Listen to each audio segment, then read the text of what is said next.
Welcome to episode 7 of the Caution Free podcast.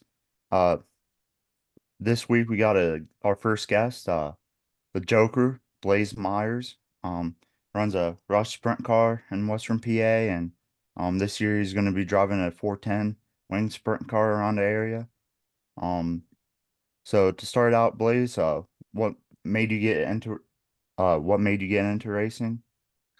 So at a young age, I want to tell you I was around two or so. My dad was racing at Tri-City Speedway for many years, and I was always at the racetrack with him. And well, it just kind of caught on to me. So we bought me a go-kart at I think I was 6. Started running at Slippery Rock in Tri-City whenever they had their karting track. And it just kind of moved on to when I don't know, I want to say I was probably 8 when I stopped racing go-karts, and I started to really experiment with racing four-wheelers. And then I had a couple bad crashes. One put me in children's, and my mom finally told me that I wasn't allowed to do that anymore. So they went out and bought me my first race car. It was a modified that Kevin Hoffman had for sale. He runs locally with the modifieds. Well, did. He's retired now from that. Um, we ran that until I think that was 2016 to 20. I want to tell you, it was 19, and then I uh, I started running stock cars. We did that for a year, and then I was not having nearly enough fun, I want to say. I wasn't really doing too bad in those, but it also was the big thing back then with us was understanding tires and stuff like that, where we were coming from the series with spec tires and spec shocks. So we were experimenting with shocks and tires and motors, really. It was hard to get a good motor to be competitive without going bankrupt. So we decided to really just go, and I always wanted a sprint car. So my dad had a friend, Sean Smith, who was always hinting around about selling all of his sprint car stuff.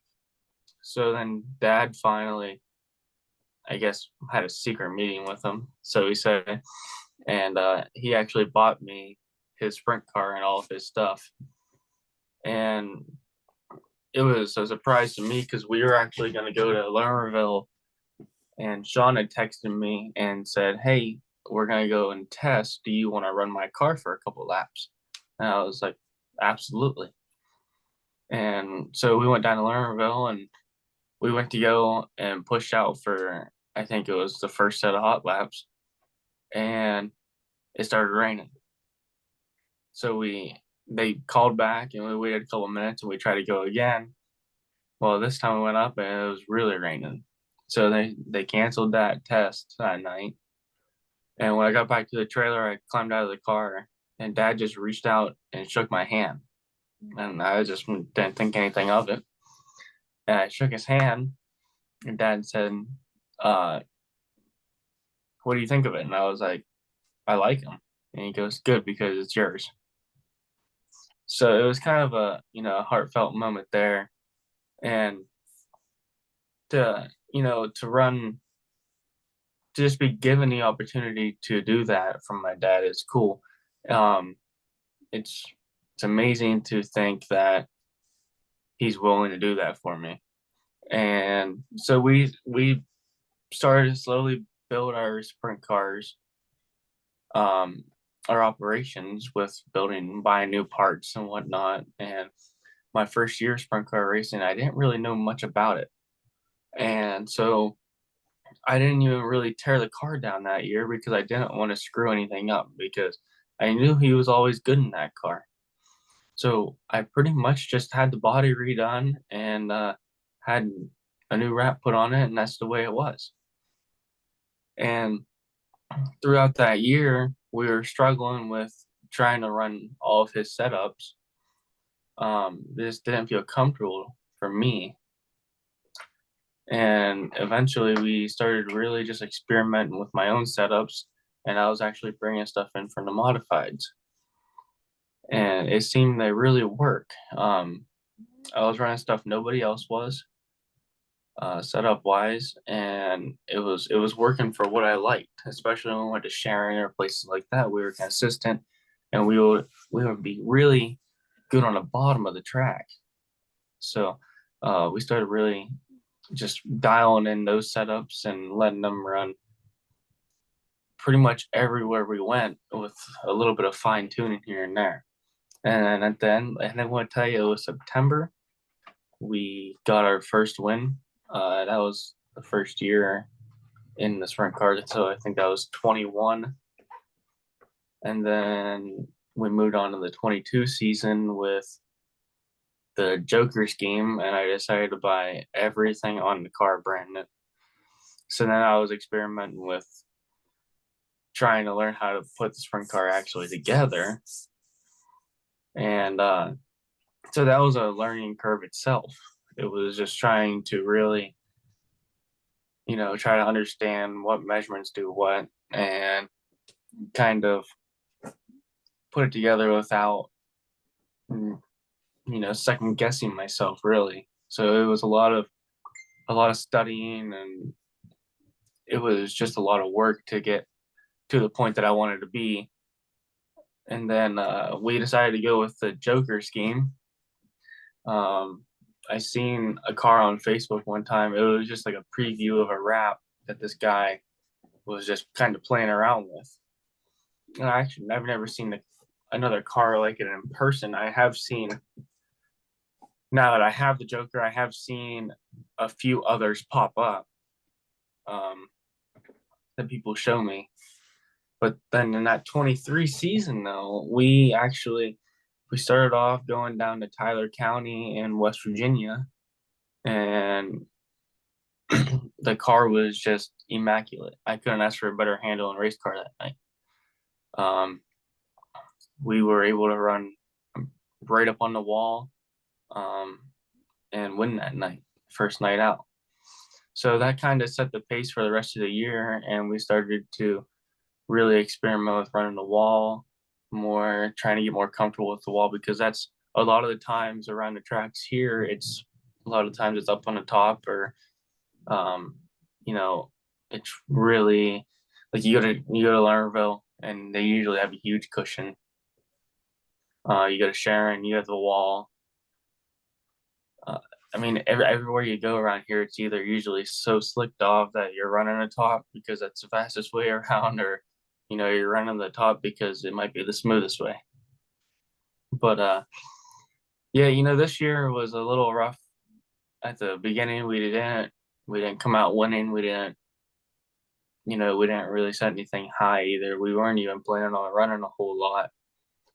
And it took until I think we were almost halfway through the year before we even got a win.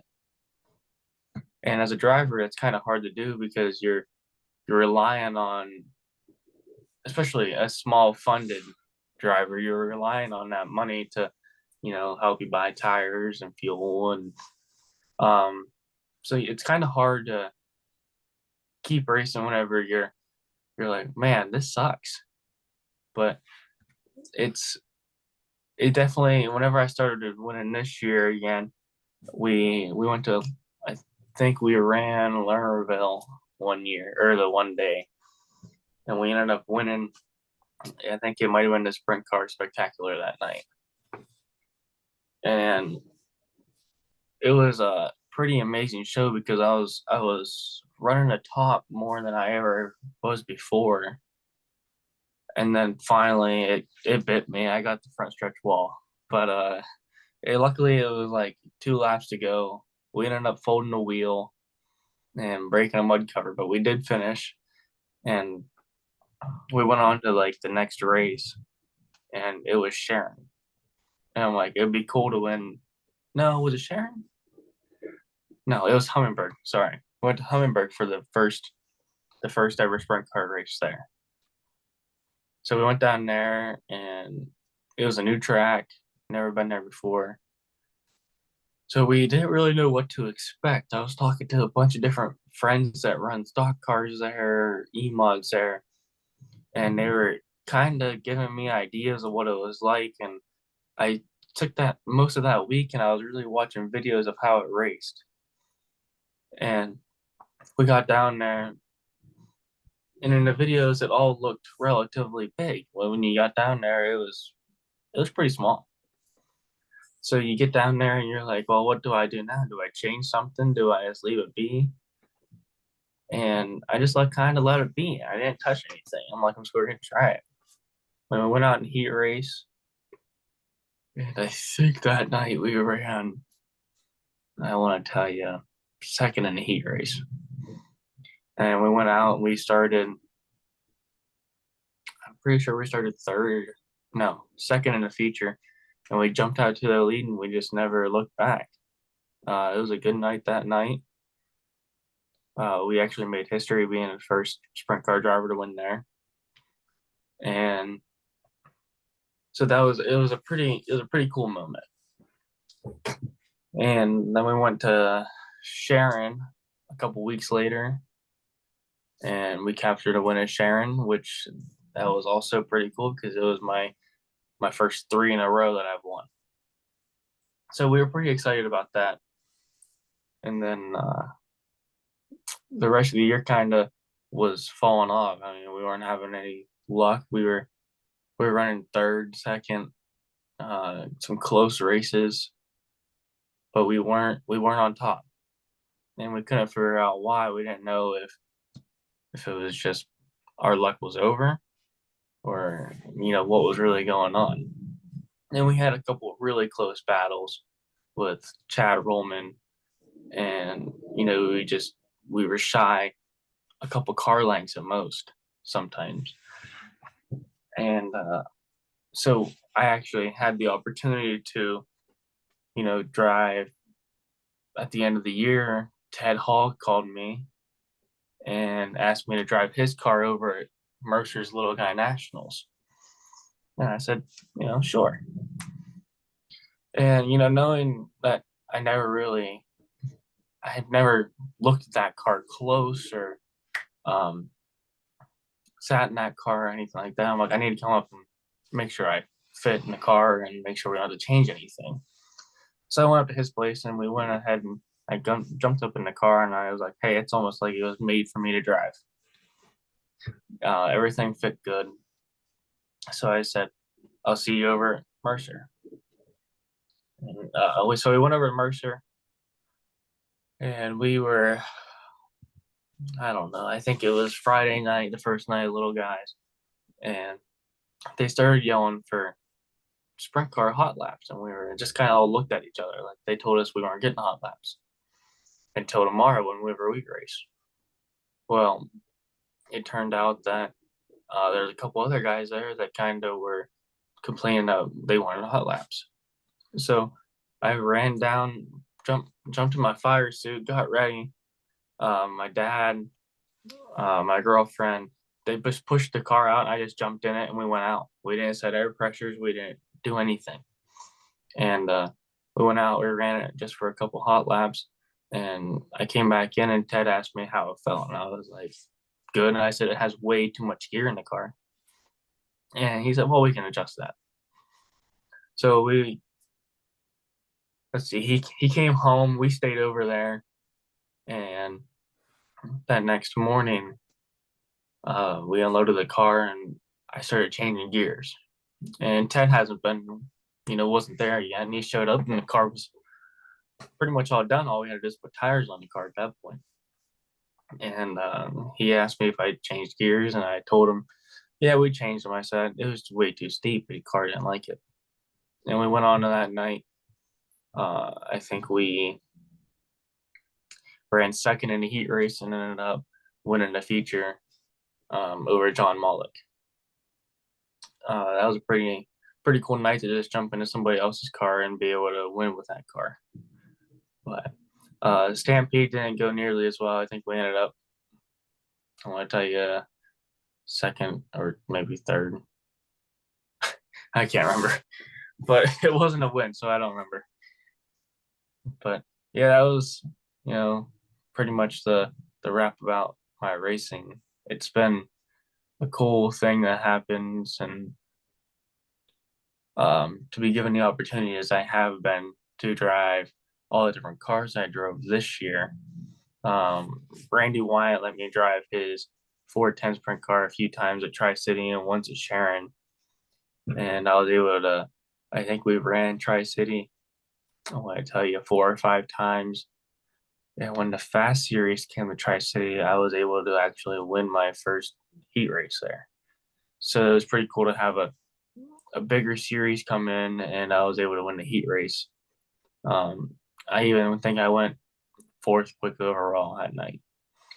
I sucked in the feature. I made a couple poor driver decisions and backed it into the wall and smashed the rear bumper and a fuel cell. And but it is what it is. And we went to Sharon with the Wednesday Night Thunder that they started, and we were, I don't know, I want to tell you, third quick in our group of qualifiers, and we ran third in the heat race behind Dave Blaney. And then the feature we started, it was pretty deep. We started, I think, 15th in the feature. I think we ended up only gaining a spot or two. I think we ended up 13th. But I was racing with a buddy of mine that we raced in a modified. We raced a bunch of times together, and it was actually Jeremy Weaver. So it was kind of cool because it was almost like we were back to being young again. We were running side by side. So it was kind of cool. And then we actually hurt that motor, and I took it back up to his place, and it had a couple of bent push rods, and so he wanted to fix those before it really hurt anything. And luckily, it was just push rods. But then we just never really had the time or the opportunity to dig it out again, so it kind of just sat there. And I knew from that point on, I really wanted to buy a 410.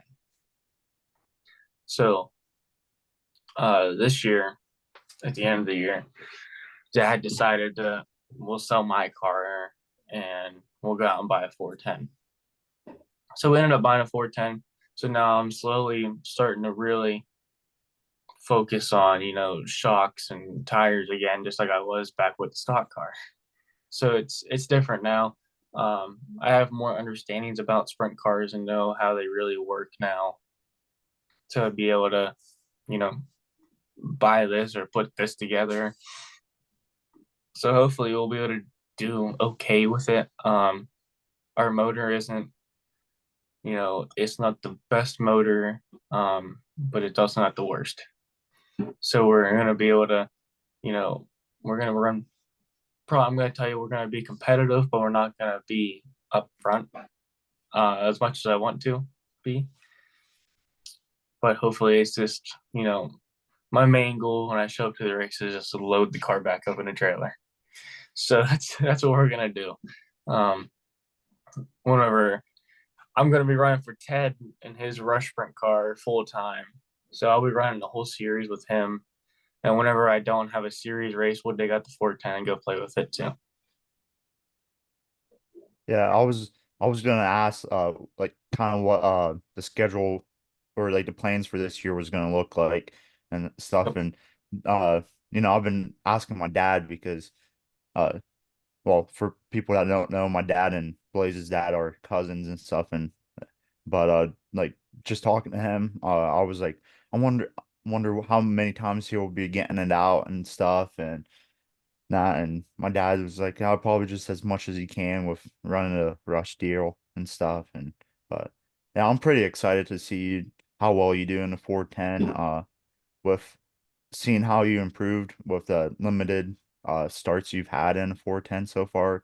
Like even a couple years ago when you went down to Charlotte for the Ward finals, it was impressive to see how each night you improved and stuff. So I'm pretty excited. Yeah. Yeah, I'm pretty that whole deal with the Charlotte deal with the World Finals, it came up very abrupt. It was like a I only we only had 2 weeks to really strip that car down and put everything back together to the point that I felt capable of running it. And Joey Lockhart was more than happy to provide me with anything I needed to do that. And uh, we took down his trailer. We used our truck. It was his car. Um, he stocked the trailer with everything we would have needed. And we got down to Charlotte, and we ran okay the first night. That motor was just a dash 12 motor, so it wasn't. You weren't pushing 1,000 horsepower like some of these guys are. Um, so you couldn't do much on the hammer down racetrack like it was down there. I mean, it was wide open pretty much the entire time. Um, with that motor. Some other guys you could hear them lift, like in some areas of the track where I couldn't lift. If I lift, I was losing 6 car lengths. So it was hard. But it also taught me to really smoothen out my driving itself to really improve the lap times where in the slower pace cars you don't have to focus as much with them on your driving lines to really catch your lap times up. But in M410s, whenever you're lacking power compared to the other cars, you got to really focus on that stuff. And was that your first time in a 410 when you went down there? Yeah, that was my first time. It's pretty. A lot of people called me stupid to even go down there with a 410 for my first time being in a car. But when you're given the opportunity to go to Charlotte, you don't turn it down. So it would have been foolish of me to turn down an opportunity to go, even though it was my first time ever in that 410. Yeah, yeah, that's pretty crazy going to like how competitive that field is every year and to first time in a 410 go down there and try to I mean, I could see the improvements watching on like Dirt Vision and stuff, like how well you were doing, like improving each night. But I mean, that's just well, I don't even think I have the guts to hop in a sprint car, and but I mean, that's just pretty crazy to just be able to have the confidence in yourself to go down there and on a track you've never been to and a car you've never been in and to compete against like the best in the world. Yeah, and it's not like you're going down there to run by yourself either. You're going out to run. I mean, the first time you hit the track, you have 8 other cars on the track that are Casey Kane or Brad Sweet, and I think that's actually who I got pushed out with was Casey Kane and Brad Sweet.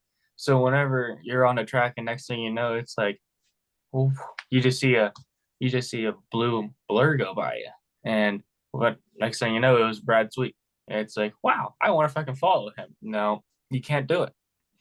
Those guys just have, the funding and the backbone in this sport that you need to be able to do that. Where as a newer driver and a younger driver, it's it's hard to get that. Um, Tim, you got a question you want to ask? Yeah. Yeah. So, who's uh who's like a driver you look up to the most? Oh boy.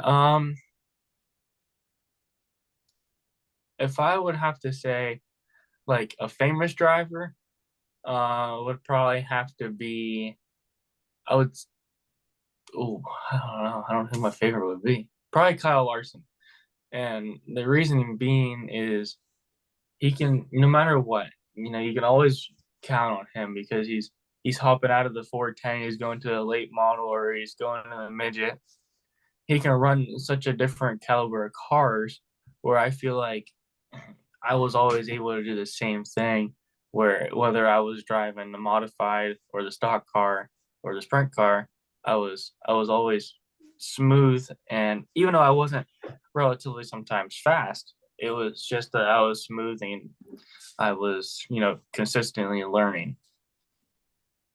Cool. But a local driver, uh, I'd probably say just, my dad, because I always grew up just watching him. And this year he actually bought his own car to run with me. And it was kind of cool to be racing with my dad. We did that a few years ago in the modifieds. I want to tell you it was 2017 that we did that. And then he uh, he kind of just gave up that. He sold his car in 2017 at the end of that year and decided just to focus on me more.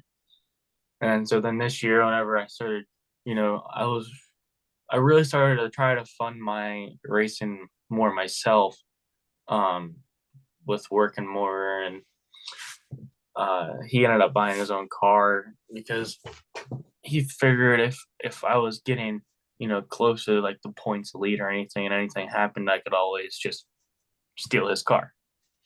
Um, so luckily that never happened, and he was able to race because it was kind of cool. Because every time I went, I hate to say this, but I was always close to him, almost lapping him. So every time I'd go around him, and I'd put my arm out the window, like we did it. So it was kind of cool. Cool. Yeah, I was gonna ask about how it felt whooping on your dad some this year and that. Yeah, everybody teases him, but it's cool that he's running again. Um, who knows how long he'll be able to do it? So it's kind of cool to just see him doing it.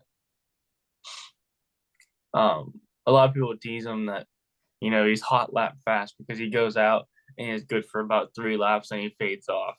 So I don't know. It was different. Um, it's definitely a lot more work. I know because Dad doesn't know much about sprint cars. It was always just kind of me working on them, and he would help me out with tires and stuff like that. Where he got his own, and it became double the work because I not only was I setting up my car, I was also trying to set up his car, and the setups they don't work on the swapping cars. It doesn't work. I put my setup in his car and it just sucked. So we were really trying to find a medium range with his car to make him feel more comfortable. And then we just ran out of time. So Cool. So is the Joker theme gonna stay with the Rush Sprint, or are you gonna carry it over to the 410? so the Joker's theme will be on my 410 as well as on Ted's rush car. Cool. Yeah, that scheme will go with me whatever car I drive. Cool. I think that's the best scheme there is out there. Like it's my favorite, like in the whole country.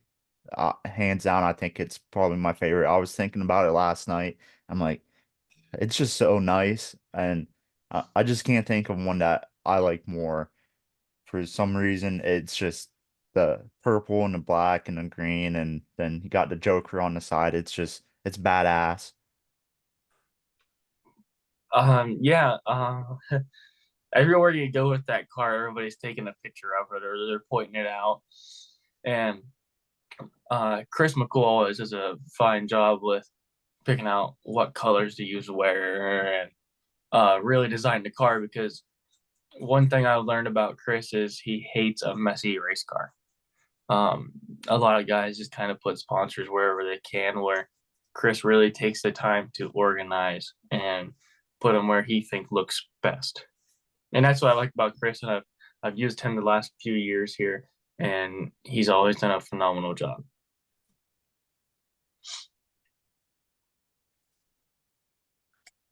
So what would you say your favorite track to race at is? Uh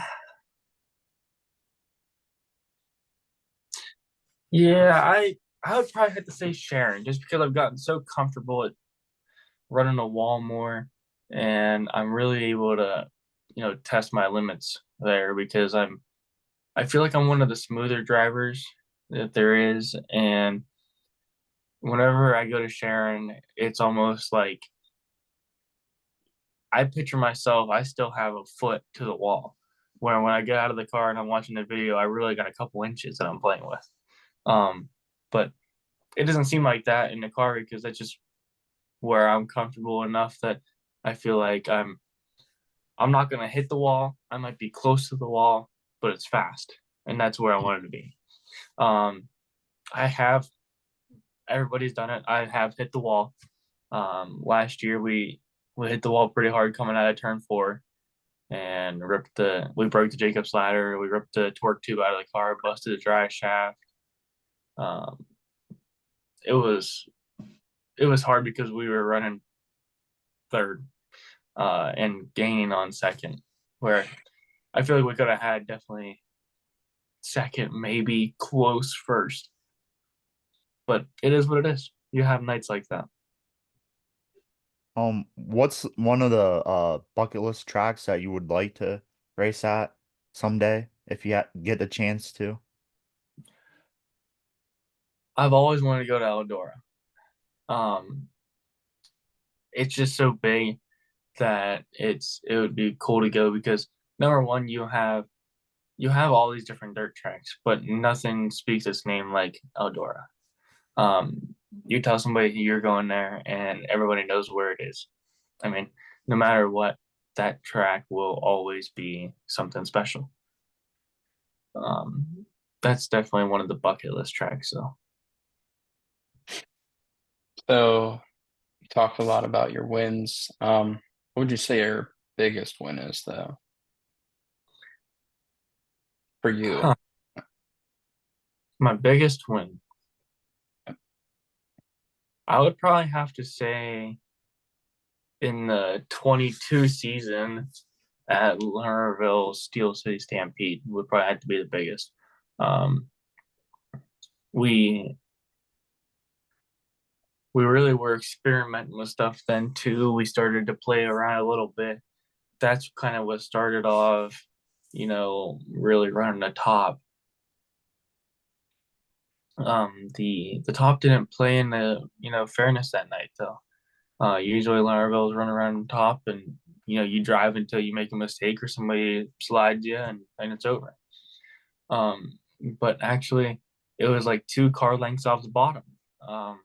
The track took rubber. We went on, I think we raced that day. I think it was pretty late.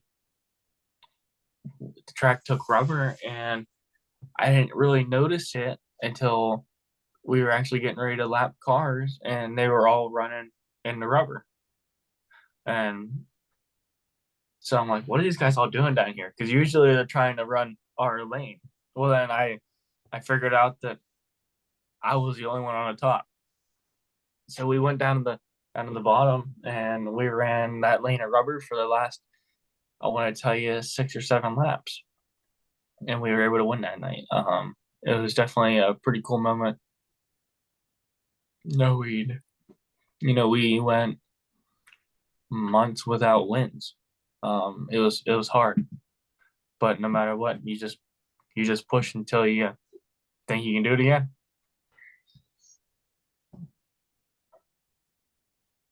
So Go all right, ahead, Tim. Colton. Sorry. You can go ahead. Who do you think is your biggest like local competitor?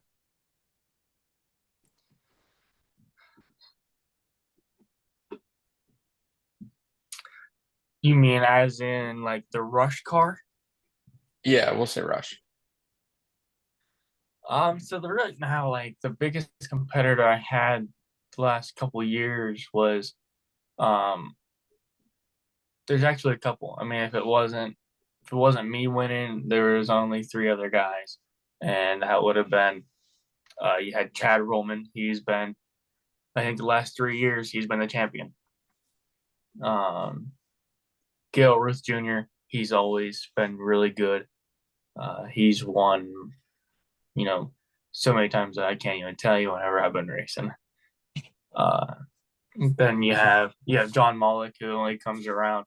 He's only running a couple times a year. But every time he comes out, he is fast. But it's just something you deal with as a driver, and you try to just get faster and faster every time you go out. And there's times when you beat them, and there's times when they beat you. Yeah, and those guys, they're all I don't know, they're all like probably like in their 50s or something like that, and they've been racing for decades. And I mean, shoot, you've been racing, I don't probably not even like in a full-size car, not even 10 years yet. So to be going up there battling with those guys that have so much experience, that's pretty impressive. And I mean, like they they probably I think some of them have had experience with sprint cars before they started racing Rush, so they didn't have to try to have that big of a learning curve like you had to do jumping from the stock car into the sprint car. Yeah, Gail Ruth was running his family owned 410, and he was also running the rush cars before I got into them. And Chad is a phenomenal driver no matter what you put him behind the wheel of. He's I believe he's an Eldora champion in a late model. So I think that was either 2006 or 7 I seen that he was actually the champion in Eldora for the weekly series there.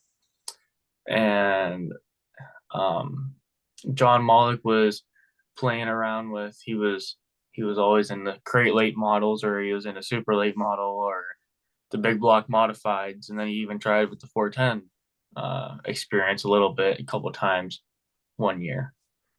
So they definitely have a lot more years than me driving. I've only been driving since I was started out when I was 11, and now I'm 19. So it's been 7 years, 8 years.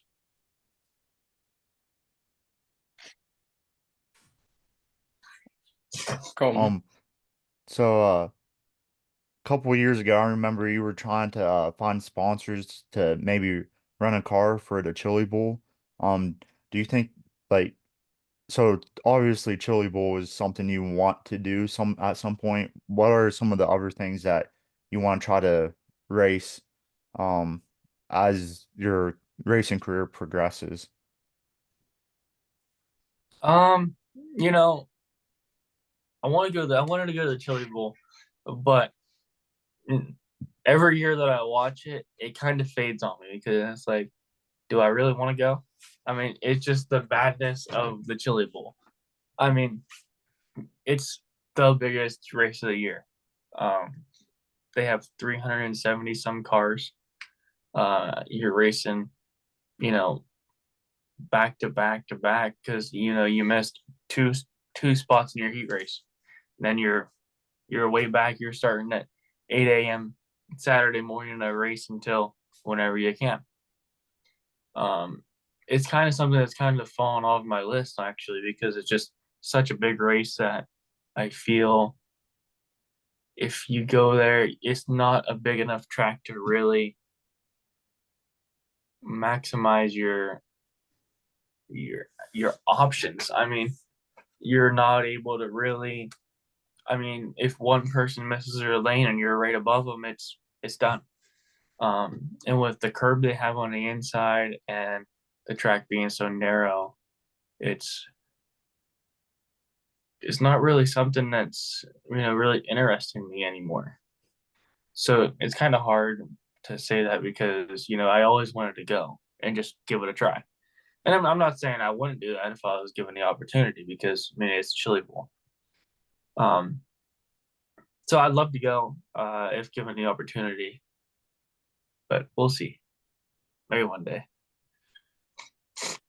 Is there like any other big races like that that you would like to go to someday and race if the opportunity arose? I would really like to go to like the Knoxville Nationals or even like the Kings Royal. That'd be cool. Cool. So, what is your like? I guess I'll part this into two questions. What's the end goal, like the reachable end goal for racing for you? And then like what's your like what's the dream goal? Um, I feel like everybody as a racer, they want to go to the biggest level there is. And in my eyes, that's gonna be your World of Outlaws or your High Limit Series. To be able to do that would be cool. Um, I was, a few years ago, I was really looking into going to NASCAR stuff because, I mean, at the end of the day, they make the money, and it'd be cool to just go and try that once. Am I saying I'll stick to it? Absolutely not. Um, I'm so undecisive as a person that I don't know what I'm gonna do. So it's kind of hard to say that I have a plan when I really don't. I just kind of take whatever is given to me. But I don't know. Some people have set goals. I'm just not one of them people. Cool. So do you have any goals for this upcoming season, or are you just win as many races and don't worry about nothing else? I kind of just want to go out and just win as many races as I can. I want to win a championship this year, and I feel like we have a possibility of doing that. In the Rush Series, and whenever I take the 410 out, my goal is to load it back in a trailer without, demolishing anything or even blowing a motor because I don't want to do that. Yeah, so I think those are pretty good goals, especially the just loading it back in the trailer. That's the main thing you want to do, no matter what you race. I mean, if you're racing go-karts or sprint cars, you want to just make it back in the trailer. And and I know earlier you said you started racing out or started racing four-wheelers, and I see on Snapchat that you posted that you think you won a race on a dirt bike this year or this Yep. past year. That so I mean you're kind of like the regional version of Kyle Larson for us. Racing dirt bikes and winning a rush sprint race and jumping in a 410 and on that stuff. But Yeah, I started to just kind of play around with dirt bike stuff.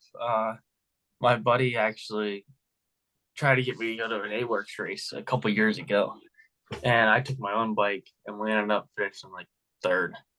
And an A-Works race is just pretty much just a woods race. You race for a couple, I think it's like an hour, and you go out, you just race everybody. It runs by time, and you're in groups, so you don't know really who you're racing against because there's so many different groups out at the same time as you. So that was interesting. And this year we started playing around with the pit bike series. So I was actually taking my girlfriend Riley's bike and going and racing the pit bike races, and that was pretty fun. We ended up winning one, and so I mean it was kind of cool moment. So So, I don't have you listened to our podcast before? It's okay if you haven't. no, I didn't even know you guys Okay, even had a podcast. cool. it's okay. We got So, like two listeners. yeah, but so we both have our opinions on Tri-City, and I would just love to hear your opinion on Tri-City. Okay, so here's my deal. If Tri City would take the time to shorten the track would be 10 times better. Local drivers don't want to go and put wear and a crap ton of tear on their equipment and their motors when you're not, really winning more than a few $1,000s. I mean, it's going to cost you more than that to go and do that because, I mean, every time that car hits the track, you might as well already count you're burning off 2 tires. You're burning probably 10 gallon, if not more, gallons of fuel. And tires and fuel they're just not cheap. Uh, So it's hard for any local guy to go out and really do that, especially whenever they're a budget. Um, I myself, I don't know. Tri-City could be a much shorter track and be a crap ton more enjoyable. That's my How do theory. you, I guess over the years since it reopened, have you seen like improvement in the track surface or has it just gotten worse? So I know that the guy that really works the track down at Lernerville came up and worked the track for a week. And that was probably one of the best racing tracks that they had since they've reopened. Um, then he never came back. I don't know what happened there. But ever since that night, it kind of faded again. So we don't know whether, he didn't say what he was doing or they didn't pay attention to what he was doing, but it worked. Um, I think they're foolish for not really paying attention to that because whenever you have a nice racing surface and he really took the time to go out and really work the track to the point that it wasn't just one lane of racing. It was you had almost three wide battles. Hmm. So I feel like they could have paid more attention to that and really started doing what he was doing. Yeah, I think like shortening the track would be like probably the best thing to do. I mean, my dad says that he's said that for a while now that like they need to shorten it and stuff and less money to you know prep the track and stuff. You don't have to drive so much and use as much water and stuff. But part of me just watching like Port Royal and Knoxville and like some of the real good big half-mile tracks across the country, I'm like goodness, I don't know, probably because I just grew up going there as a kid when my dad raced that it's just like kind of like, well, if we just can find someone that can figure out how to make it like Port Royal or Knoxville, we could have a good track. But I mean, it want to help with the wear and tear on the motors though, because with being a bigger track, how it goes with the motors with on the bigger tracks. Yeah, if you don't have, the biggest motor, it's hard to compete against somebody who does on a big track. You go to Knoxville and you take a small motor, you're going to be running the C main. Um, just because it's the same thing as Charlotte. Whenever I went to Charlotte, I was running C mains or last chance qualifiers or anything like that because we were close to making like heat races, but we were never competitive enough with motor wise to really do that. So I always said that's a hard deal. What do you do? Um, Even with the 410 I have now, my motor isn't the best motor, but I don't have the funds to really go out and buy an $80,000 motor like some of these guys have. Or even around here locally, you need, it's $40,000 to run locally and be good. That's what some of these guys have. Um, so we're gonna try to run my little motor and see what happens. Yeah, with how well or you said how like smooth you are as a driver and stuff, and like I like sharing smoothness is a big deal, especially running up against the wall like you do, and like Lernerville running the cushion and stuff. You gotta be smooth. I've seen, well, even the high limit race this year, Kyle Larson and Brad Sweet went off the back coming out of two, so the smoothness I think will help you this year racing at those tracks, and I mean maybe might be able to uh pull out. I think you could pull out and win, maybe possibly. I mean, you just gotta watch out for AJ Flick. I mean, he seems like he's the only one that wins around here anymore. But Yeah, AJ is definitely a good driver. it's it's gonna be hard, no matter where we go. It's gonna be very difficult to run up front.